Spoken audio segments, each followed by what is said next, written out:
Good morning, good afternoon, good evening. How is everybody? Welcome to another episode of A Roll Around Find Out. In today's episode, we're going to be talking about skill trees as a part of character creation and as part of an RPG system.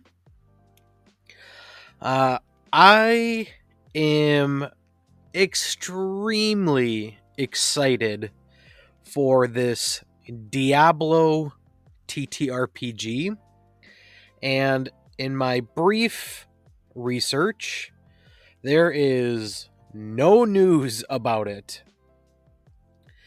I have signed up for notifications, so when the campaign launches, in a Google search, somebody on Reddit had said that they were going to come out with more information at BlizzCon 2024, but then apparently BlizzCon has been canceled. I have not verified that. But I did fill out a survey. I'm pretty sure I talked about this in an episode long time ago. I filled out a survey that said, okay, if we were going to make a Diablo tabletop game, just what would that look like? And I said two things. One, gear. Gear. Gear. And all of the sets of gear that, from what I remember playing Diablo 2, there was the sorcerer had, like, I don't even remember the name, Talazar's armor, Talazar's staff, Talazar's boots. And when you would wear one piece, you got a nice benefit. When you wore two pieces of the same, you get an increased benefit. When you wear a whole set, then it all locks in. Major benefit, major bonuses. And that was awesome. The grind. Diablo is the grind for gear. So that was cool. But then also the skill tree.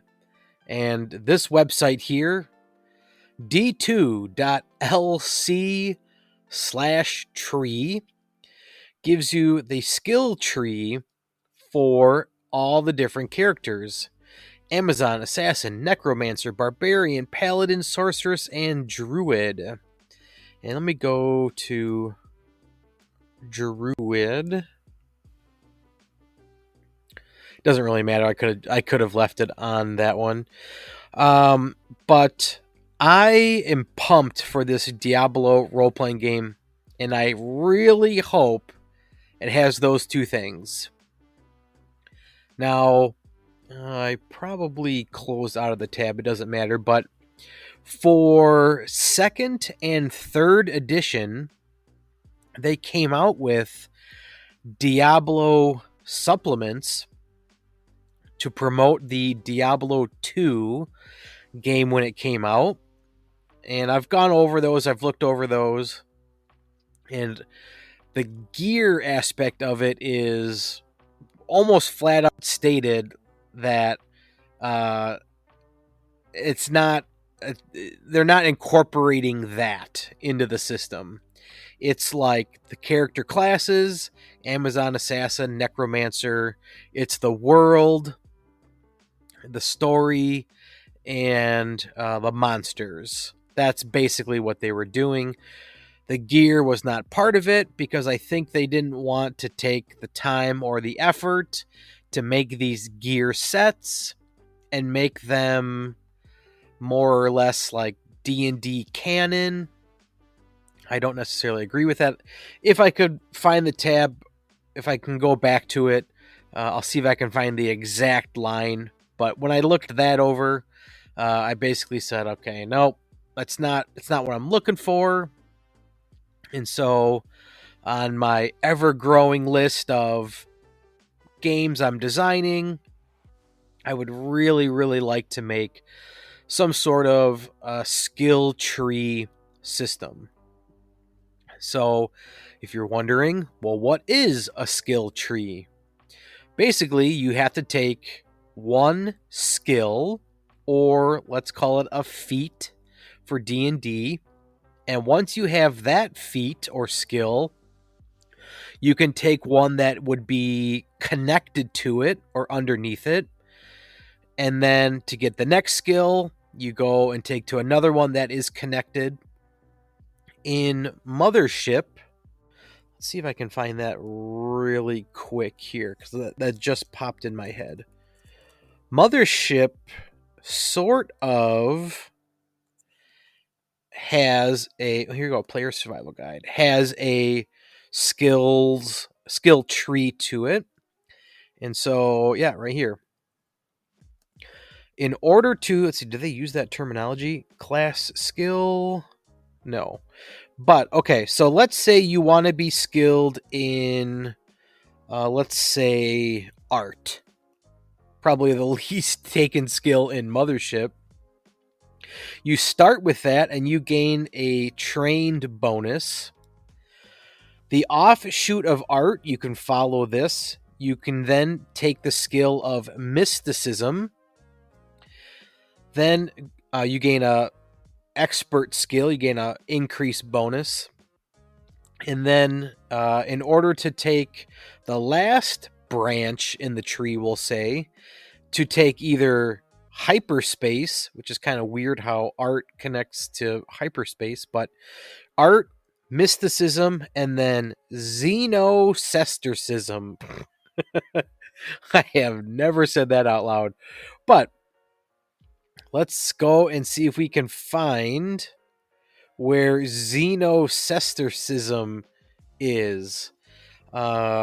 Just getting off track here. Man, I love Mothership. I didn't even realize at the time that, it had a skill tree, but just, it does everything right. Mothership's my all-time fave, and I don't see that going away anytime soon. Okay, I'm going to have to Control F this. So, Control F. Xenocestericism. Okay, 4 instances of it. There's that one. No idea where that one is. No idea where that one is. We're still on one. Okay, here we go. Xenocestericism. What is this? It is obscure beliefs, mysticism, and religion regarding non-human entities. Okay, so it was art, and then art went to mysticism, spiritual apprehension of hidden knowledge. Okay, so I see the train of thought now. So going back to skill tree, you start with one skill, and then it branches off to another, which branches off to another. And in this instance, it gives you a bonus to a branched skill. That's not always the case, which we'll go over. Sometimes it just gives you access to another skill, a completely different one, and it doesn't necessarily give you a bonus. What I would do in Mothership here, and maybe it's in the ruling somewhere, but for the setup that they have here, right? So your art is a 10% bonus. Then you go to 15 for mysticism and 20% bonus. Well, if I'm now a master skill in Xenocesterium, wow, I'm just going to move on from that. Why do I get a bigger bonus on a harder skill? I feel you should be able to, like, retroactively give a bonus to the skills. So let's pick a different one. I like this one. Okay, 0G is trained, is the basic. There's piloting, that's expert. And then we can branch to either command or hyperspace. For this one, I'll say hyperspace. If I'm a master at hyperspace and I get the biggest bonus, shouldn't I be able to be a master of 0G as well? I think that's a little wonky in Mothership. I speak so highly of it. But I get it. And at your table, you rule however you want. Okay, I got off on a huge tangent. I made some very, very brief notes here on kind of like my ADHD train of thought.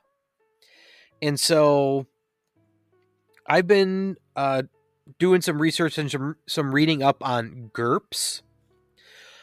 There's GURPS Basic Edition, or Basic Set, I think it's called, which is a paid version. Then they have GURPS Lite.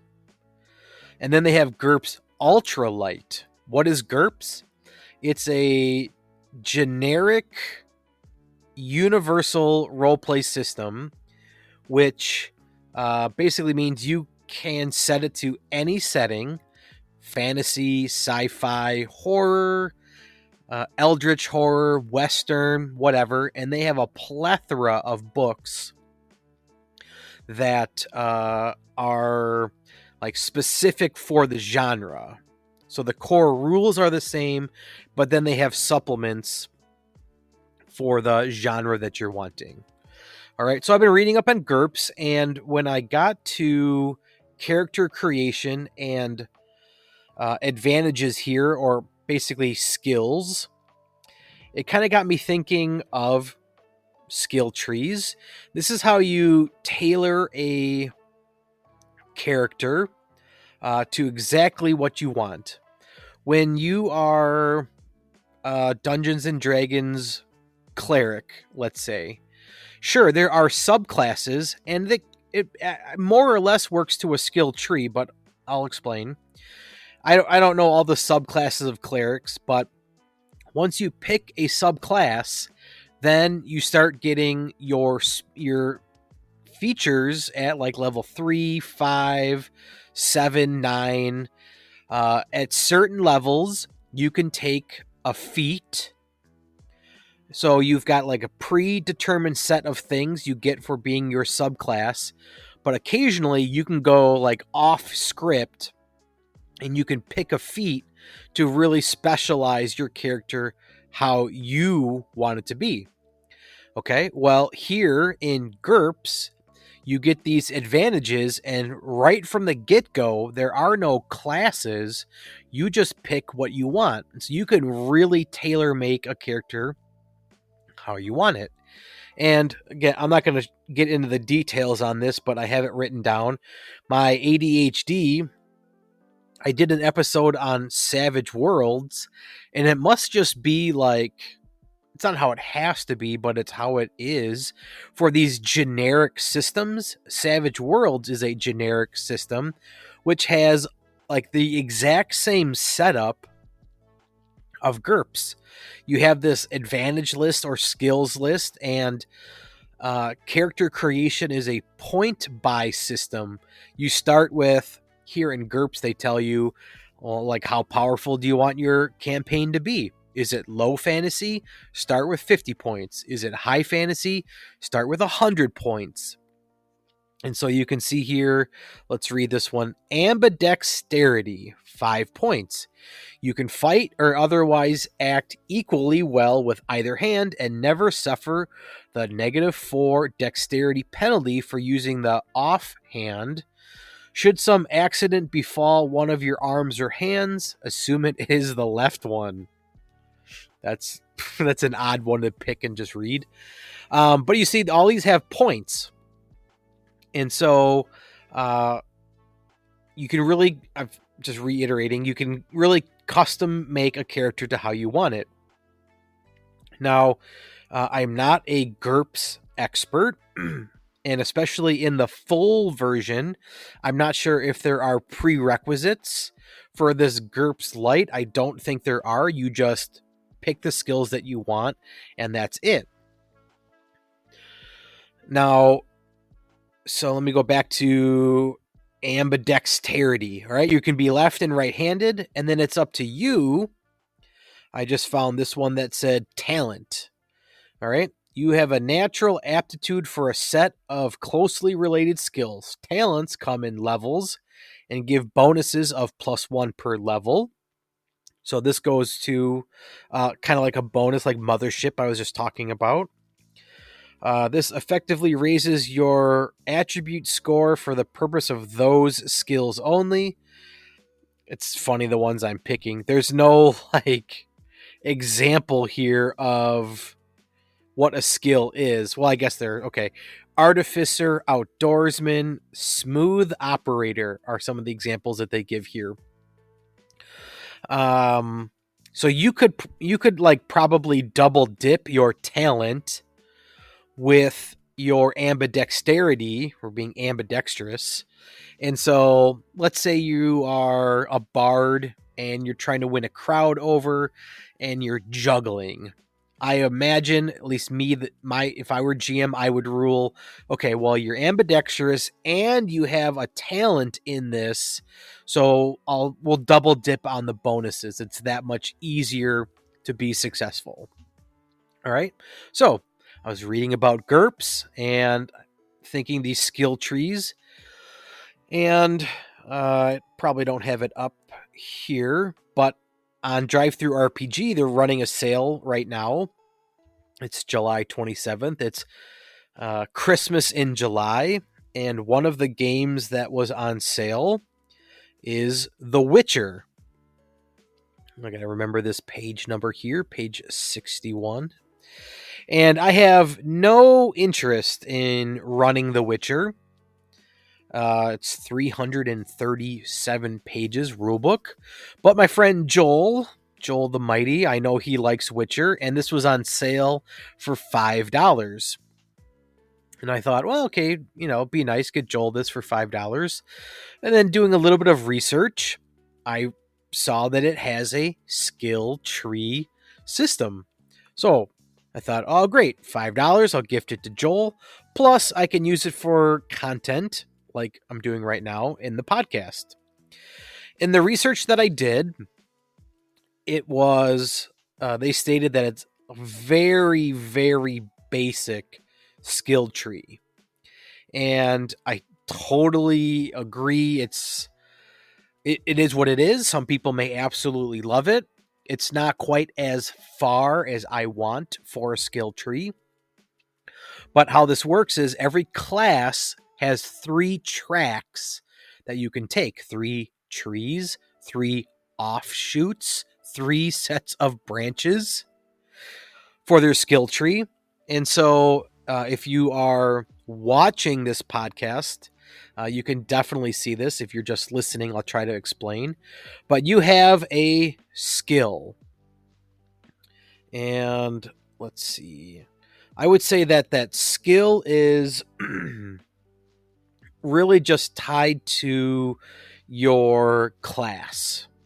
So here we have Bard, we have Craftsman, Criminal, Doctor, Mage, Man-at-Arms, Merchant, Priest, and a Witcher. And so for these, they have essentially, if you're familiar with Dungeons and Dragons, I would say they have 3 subclasses.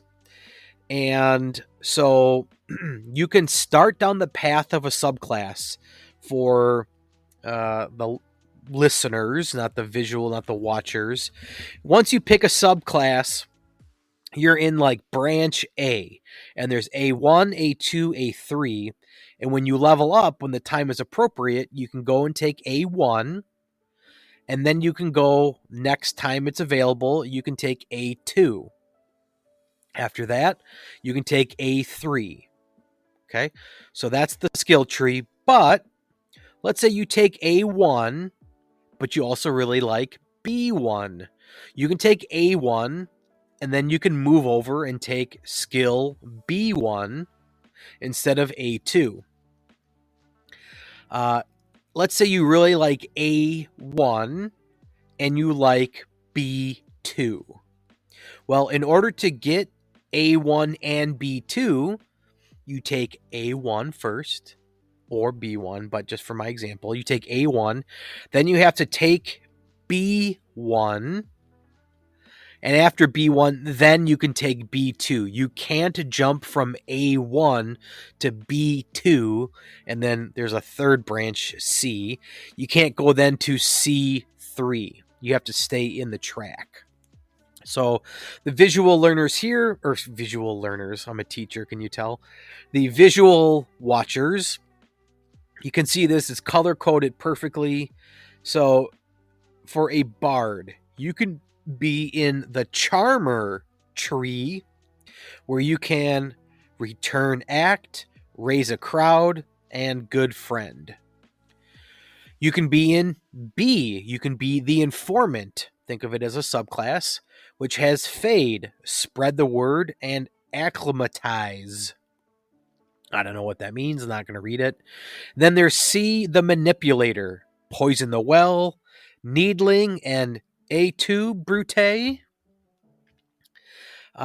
So as a bard, you want to be the manipulator.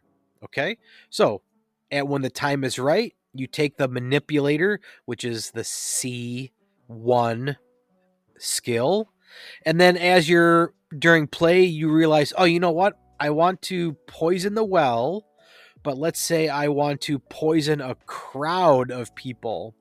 So now you have to take C1, the manipulator 1, and then the charmer 1 or A1. Then raise a crowd is A2. I'm realizing if you're listening to this, it's probably confusing. But at the core, this is a very basic skill tree. You start a path and you can bounce around, but you are penalized a little bit in that if you want branch A and branch B, something from there, you're kind of always at the base skill, but it works. It's totally functional. It just kind of depends on how you want to build your character. Now, even though I'm saying like it's a basic skill, it's a very basic design, I think is probably the word I'm looking for, which I should say, shame on me. This whole conversation is me just thinking out loud in terms of game theory and game design. I'm not saying one is good, one is bad. I'm not saying D&D is bad. It's just, to me, so fascinating how you can make different games different ways, and how you can pull from one game, pull from another, and now all of a sudden you've got 3-4 ideas from different places, and you bring it all together, mesh it all together, and make your own unique system. So it's all like design exercise right now. Okay, so GURPS. I've skipped LURPS here. I might talk about LURPS. Savage Worlds. Okay, I'm gonna go off order here a little bit. In my Google searching, one recommendation was the Conan games.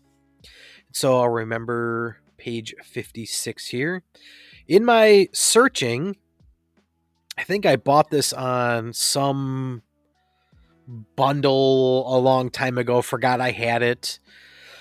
But in my research for this, Conan, Adventures in an Age Undreamed Of, Robert E. Howard's. I think that this game is no longer available. Modifius. If you go to Modifius's website, I don't think Conan's on there. They lost the rights or something to it. But they have a really good skill tree system here. This one I like a lot. Let me go. Let's see. Was it 51 or 61?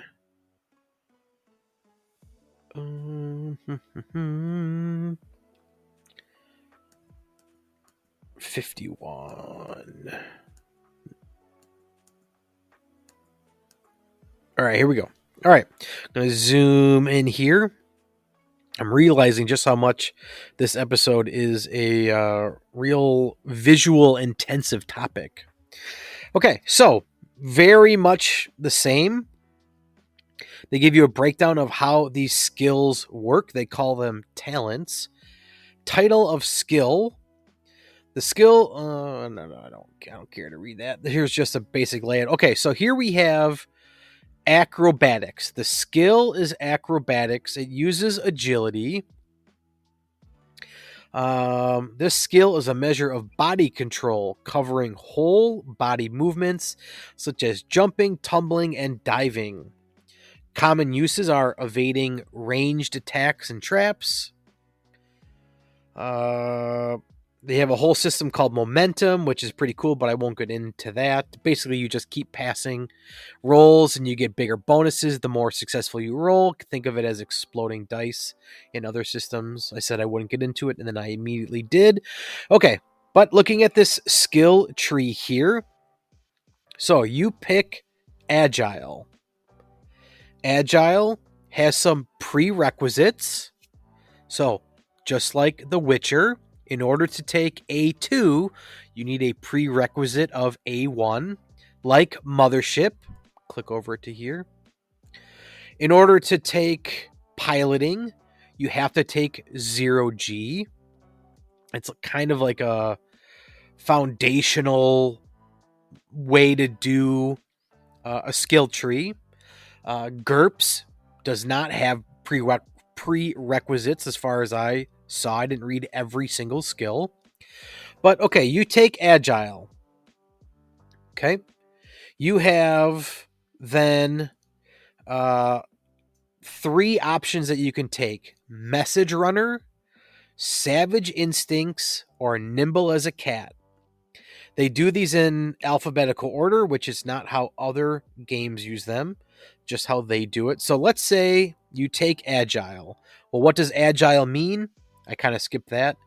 Agile means you may re-roll 1 d20, which for Conan, they use 2 d20s. That's their system. You may re-roll 1 d20 when attempting an acrobatics test, but you must accept the new result. Okay? So, as a Magic the Gathering fan, it is a may ability, so you don't have to, but you get the option. So if you roll low on one dice, you can re-roll it. All right?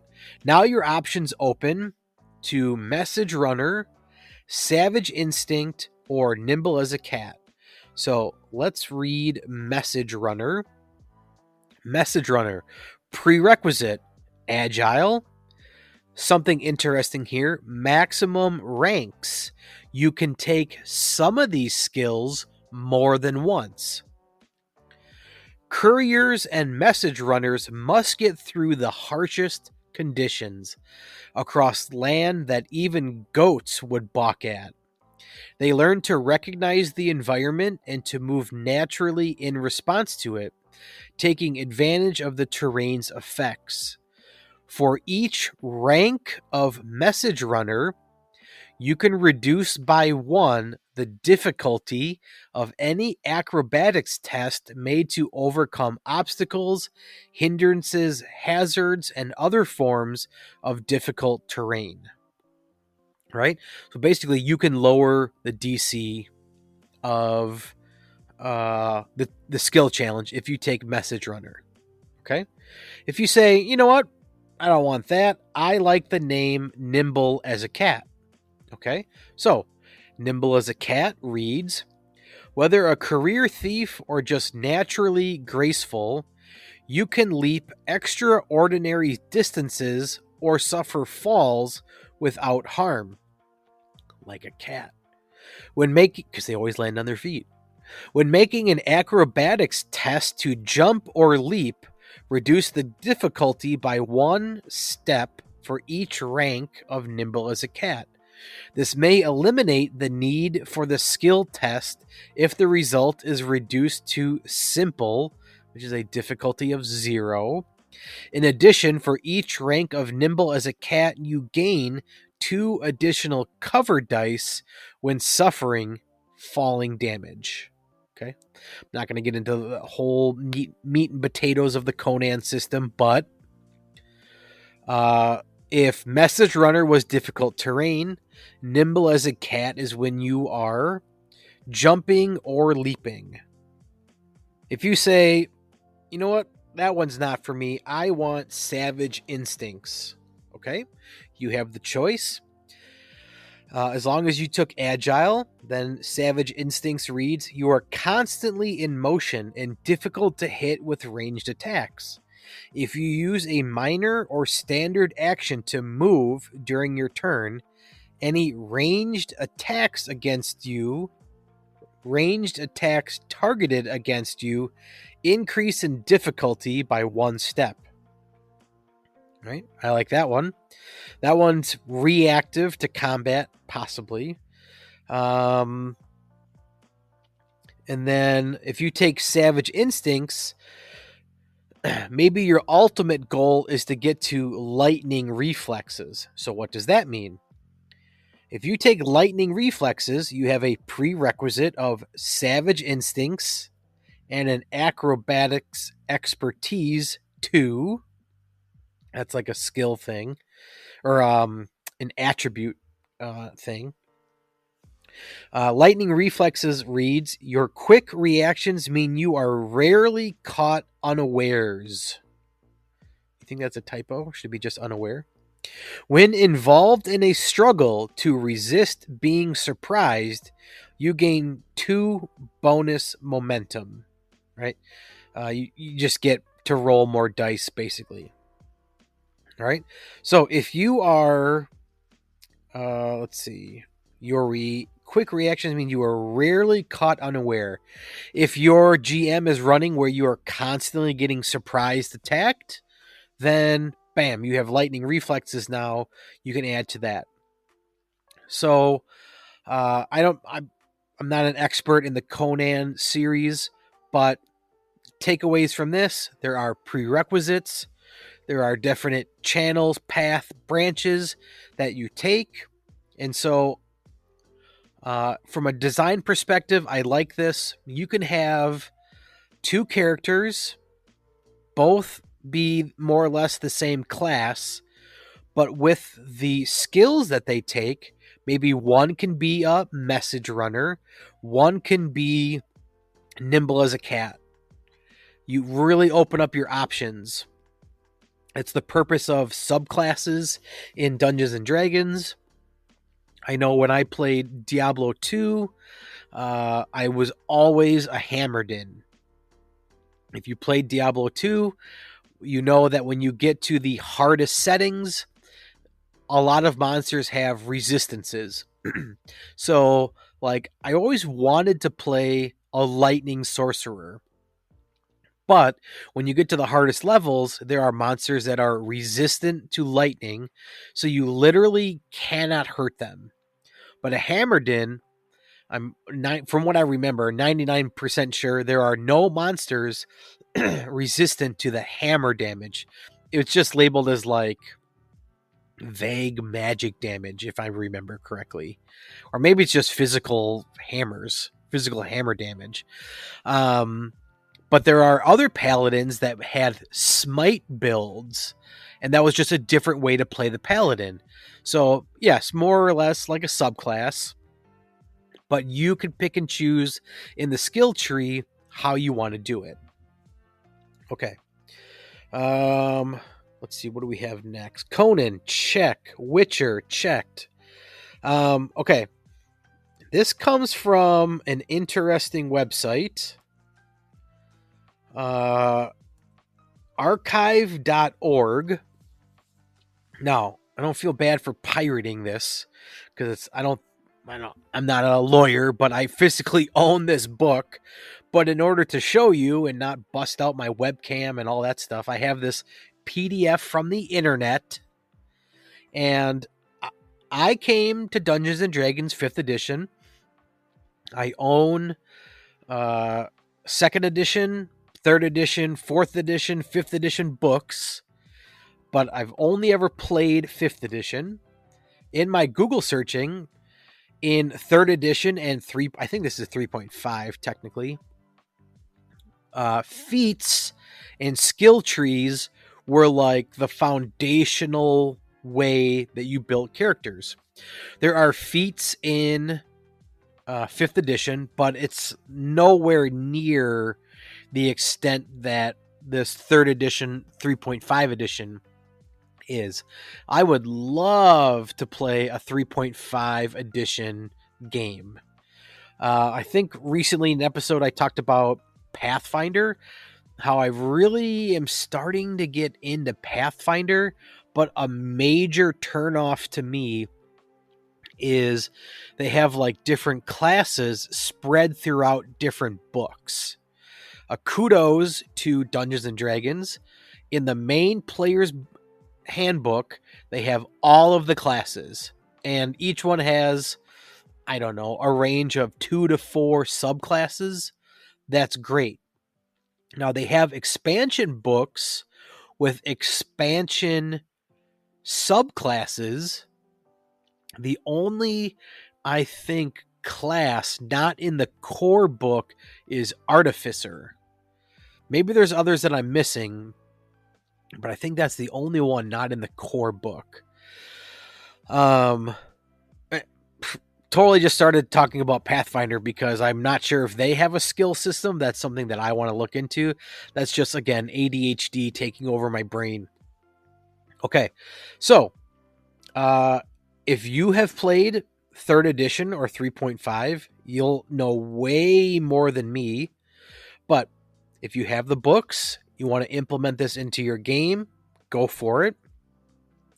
I want to just go over, it was improved 2-weapon fighting. Let's see. Okay, a greater weapon focus, and then there's improved greater weapon, I think.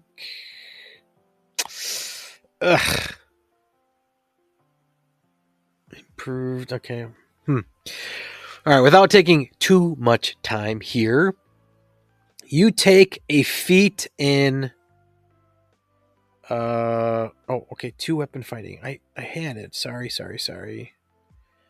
2-weapon fighting. Let me find it. Loading slow. Oh, we went too far. Okay. 2-weapon fighting. 2-weapon defense. Here we go. Okay. All right. I got it. 2-weapon fighting. Okay. As a feat, you can take 2-weapon fighting. And it reads, you can fight with a weapon in each hand. You can make 1 extra attack each round with the second weapon. Ooh, I didn't know that. In Dungeons and Dragons, you cannot do that. I think you can roll 2 attacks and you take the higher roll, but you do not get 2 separate attacks. All right. It has prerequisite, which states you have to have a dexterity of at least 15. Right? Totally makes sense. The benefit, your penalties on attack rolls for fighting with 2 weapons are reduced.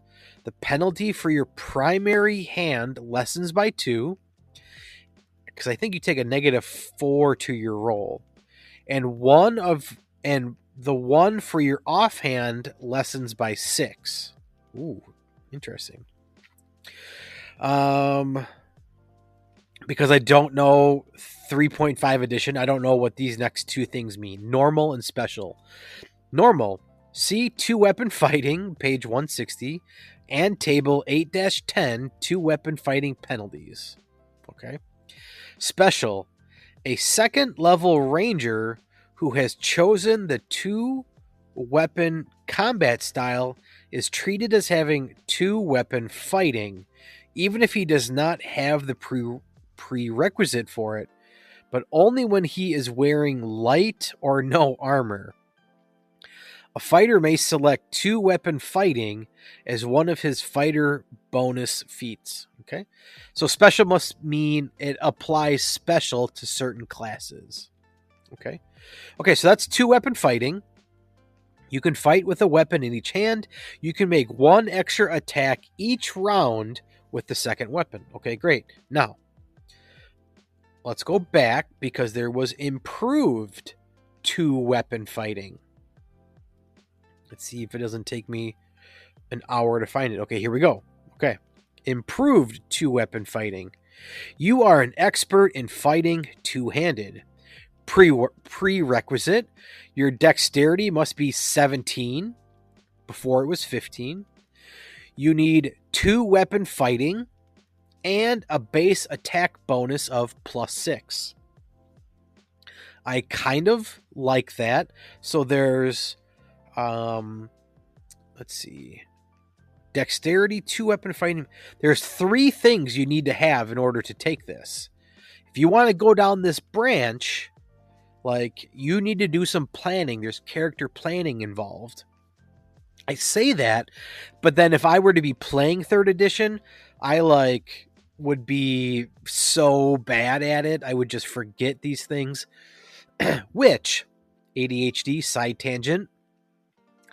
I was playing Baldur's Gate with Joel the Mighty, and I've played Dungeons and Dragons as the DM, as a player, in multiple campaigns with different people, and it wasn't until Baldur's Gate, playing with Joel, I learned concentration. I read concentration as when you cast a spell, if that has concentration, you cannot cast any other spell. Okay? You're too busy concentrating on this one, you can't do any other ones. Well, that's not how it works. You can cast a spell with concentration and then cast any other spell so long as that spell doesn't require concentration. I just played a paladin for 10, 11, 12 months, and I'm going to get the terminology wrong, but there's different levels of smite. I had one that dealt like fire. And then every turn, it would deal like a 1d6 of fire damage. Well, I don't know how I would have done it different, but the way I built my character was like, okay, I only have like 1 or 2 concentration spells. And then that was just like, okay, once I did that, that was all I could do.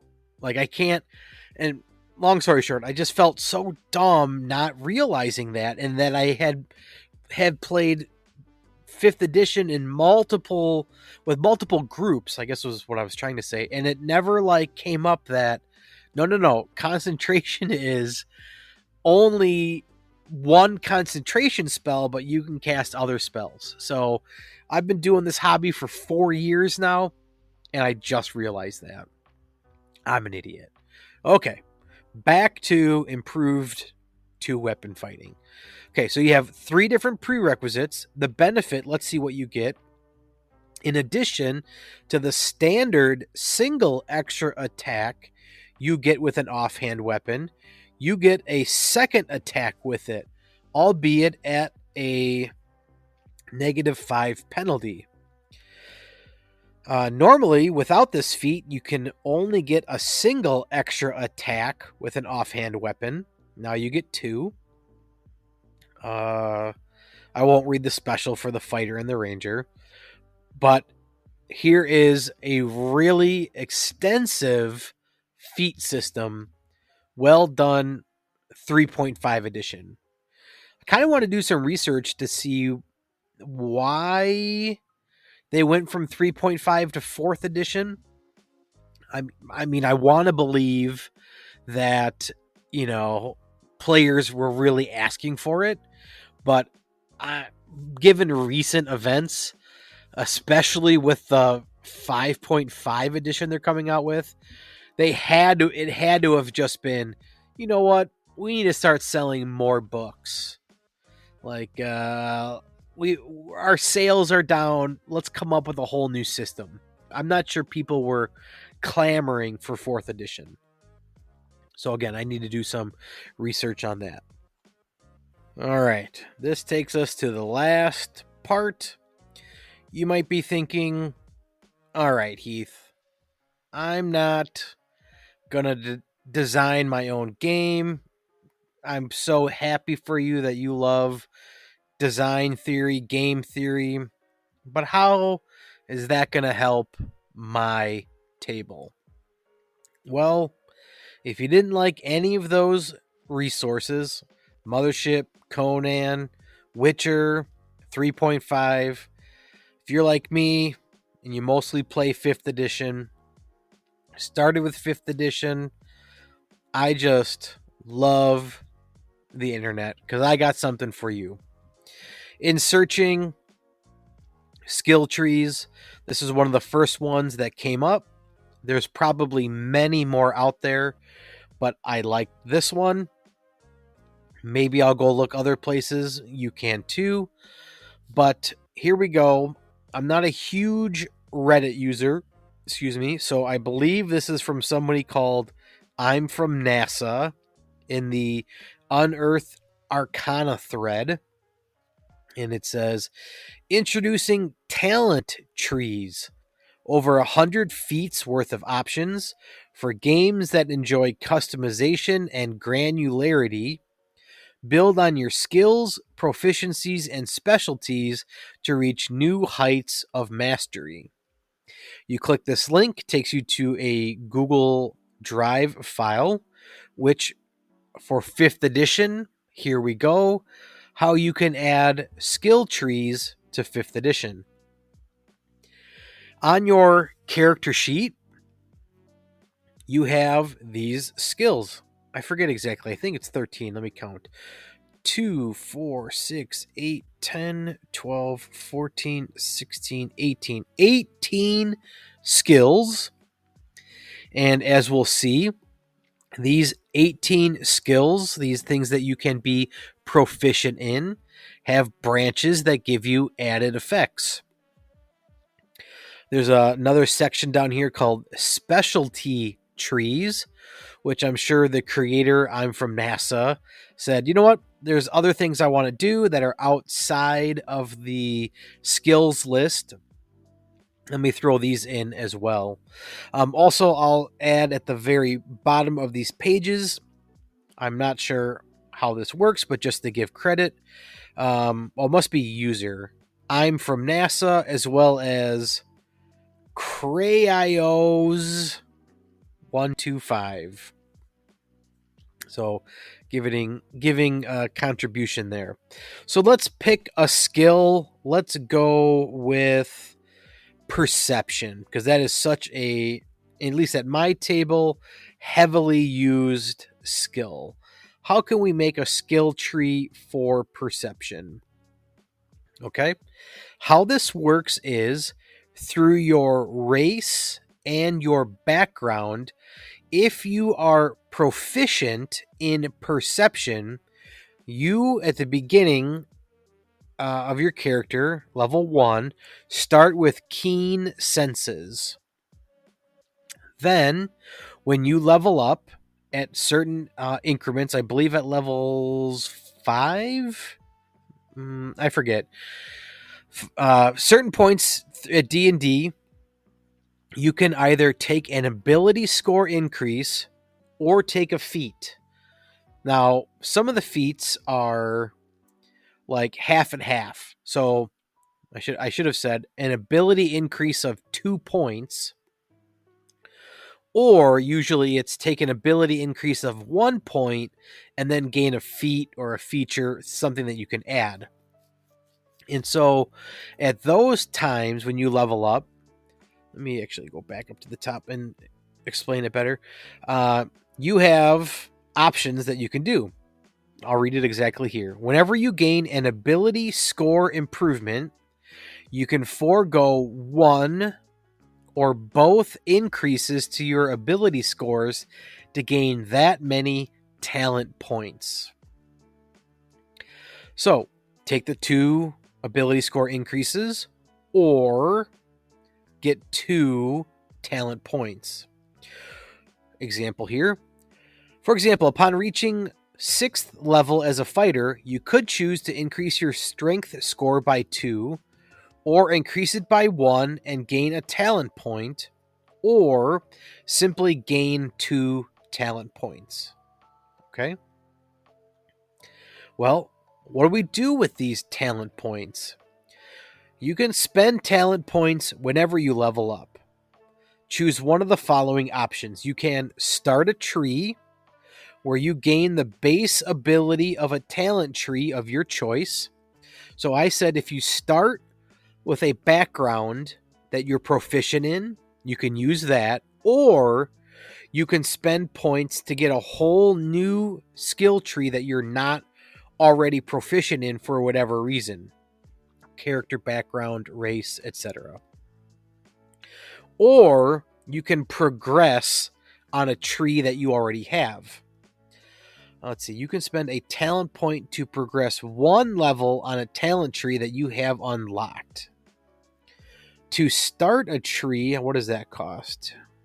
Choose one of the following options for each talent point you spend. To start a tree, gain the base ability of a talent tree of your choice. If the tree you chose is a skill tree, you could also gain proficiency with the associated skill. Okay. Ooh, interesting. All right. Or if you are already proficient, you can progress again on that tree instead. Okay, sure.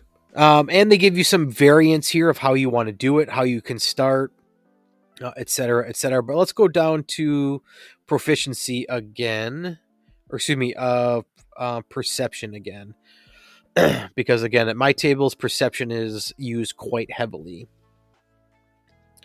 Okay.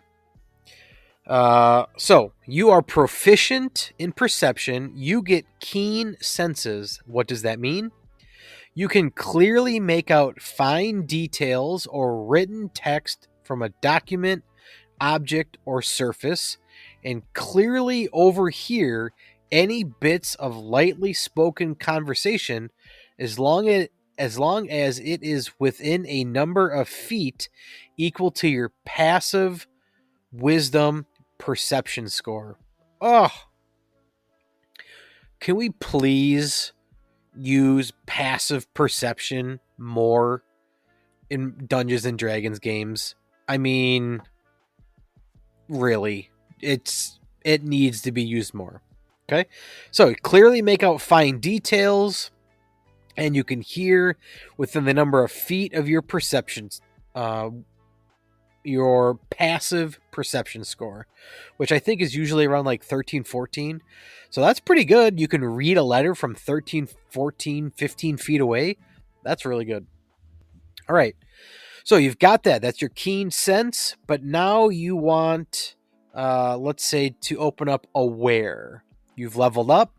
You've decided to take the points, the talent points. And so I'm going to buy aware.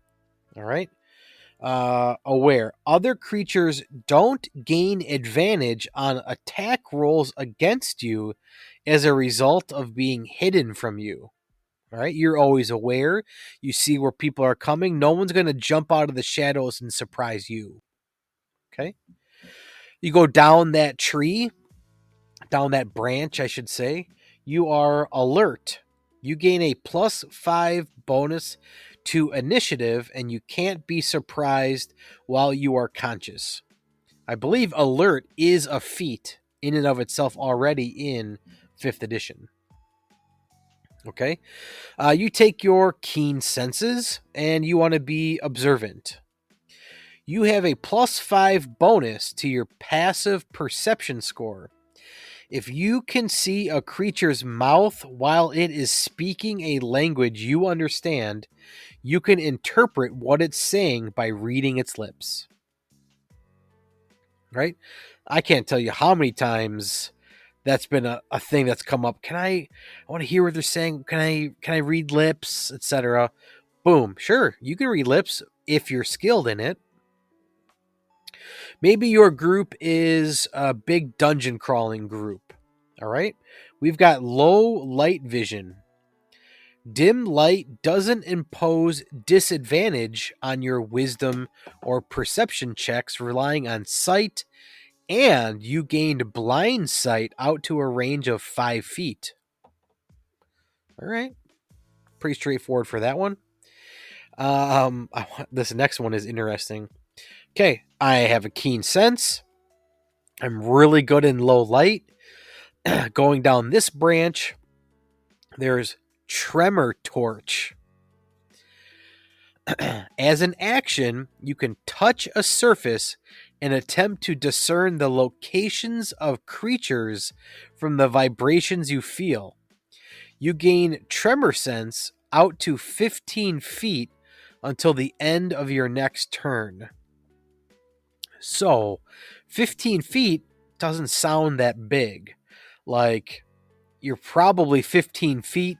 You have vision out further past that, just normal vision. However, maybe somebody's on the other side of a wall, right? You can touch a surface and attempt to discern the locations of creatures from the vibrations you feel. So if somebody's within 15 feet on the other side of a wall, discern the locations of creatures. So not only how many there are, but where are they? That's pretty impressive. Okay. Let's see. Did I read Observant? I did. Okay. Let's go back down this tree. So you're already proficient in keen senses. You've picked Observant. Now you want to become focused. You level up. As a bonus action, you can enter a state of heightened focus, which lasts for 1 minute, usually the entire combat. If it's a bonus action, you're probably in combat. While focusing in this manner, whenever you make a dexterity saving throw or a wisdom perception check, you can roll a d4 and add the number rolled to the saving throw or ability check, as long as you aren't blinded. Once you enter this state, you can't do it again until you finish a long or short rest. So, you're in combat. There are archers in the way. You are focused in on them. You see when they release their arrows. You can get an extra d4 to your dexterity saving throws to roll or dodge out of the way of those coming. The arrows coming. I like that. And then last one we have here is Vigilant, and this one is a longer one to read. So, Vigilant, your superior training, because this now takes keen senses, observant, focused, and then vigilant. So 1, 2, 3, 4. This is the 4th level. Your superior training allows for you to keep in tune with your surroundings. You are immune to being deafened or blinded. Okay. As a bonus action, you can focus your attention on a creature of your choice that you can see within 120 feet of you. That's far. Until the start of your next turn, the target can't become hidden from you, even if becomes invisible. Typo should say even if it becomes invisible. You can use this feature a number of times equal to your wisdom modifier, probably like +3 or 4, and regain all expended uses when you complete a long rest. So you are vigilant. You've got your eyes on somebody. They cannot hide from you. Me personally, I don't think I've ever needed that. But in your campaign, if you think that's important, great, go for it. This has the same structure as The Witcher.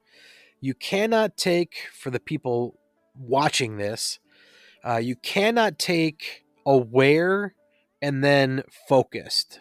Think of like going back to the Witcher conversation, you cannot take A1 and then jump down to B2. You can take A1 and then go A2, or you can go A1, B1, B2. But looking at how this is laid out, Vigilant is the 4th skill for every single one. You can see for the visual people, these are laid out in all white, and we have these dividing lines. These are in all gray. These are all dividing lines. Here, there are no dividing lines. At the 4th perception branch, everybody gets Vigilant. Okay. Then to go down to the special skills, these are ones that are outside of the, what did I say? 16, that's wrong. 18 skills in D&D. These specialty trees, what do they say? Mastery of things. Okay, where skills represent the mastery of things anyone can do, specialties represent special techniques and training that must be explicitly trained, passed down, or discovered. Specialties vary widely from world to world and deal with tools, magics, or techniques that might not be available in every setting. Ask your DM if a skill tree is available in your game. And there's 5 pages of these special skills. Weapon specializations, battle spells. Here we have war casting, martial talents, etc., etc. Go and check this out. It is free. It is free on Reddit here. I'm from NASA. Search up the title of this, Introducing Talent Trees. Over 100 feet's worth of options. Something in here I hope is useful to you and your table. It is a fairly narrow topic. If you say, hey, I've got no need, I like 5th edition how it is, skill trees, not for me, totally get it. I go circle all the way back to the first topic. I love Diablo 2. Played it so much. I just want to get that vibe of Diablo. I like the skill trees, the path. It seems like there's a sense of accomplishment. There's leveling up. If for you to get all the way down to the base branch, we'll say, you've got your choices picked. To me, it's really tailor-made, custom-made to how I want it. Now, not necessarily as open as GURPS and Savage Worlds. There's no tree. There's not necessarily prerequisites. You just pick and choose what you want, and that's totally great too. But just for an arbitrary example, you are training to get your black belt in karate, right? I don't know the order of belts. Green belt, brown belt, yellow belt, whatever. There are progressions that you get to eventually the black belt. When you make it to the final branch, hey, look at everything I've done to earn to get to this. I've punched a 1/4 inch thick board. Okay. Now I can punch stone. I have progressed my character, become more powerful, become more skilled. Hopefully this helps you some way. I like talking about it. Go and check out the talent trees if you're playing 5th edition. Add it to your GM binder as an option. Talk with your players, see if they want to implement it. Try something new. What can it hurt? All right. That wraps up another episode of Roll Around, Find Out. Thanks for checking it out. Keep being creative. See you in the next episode. Later.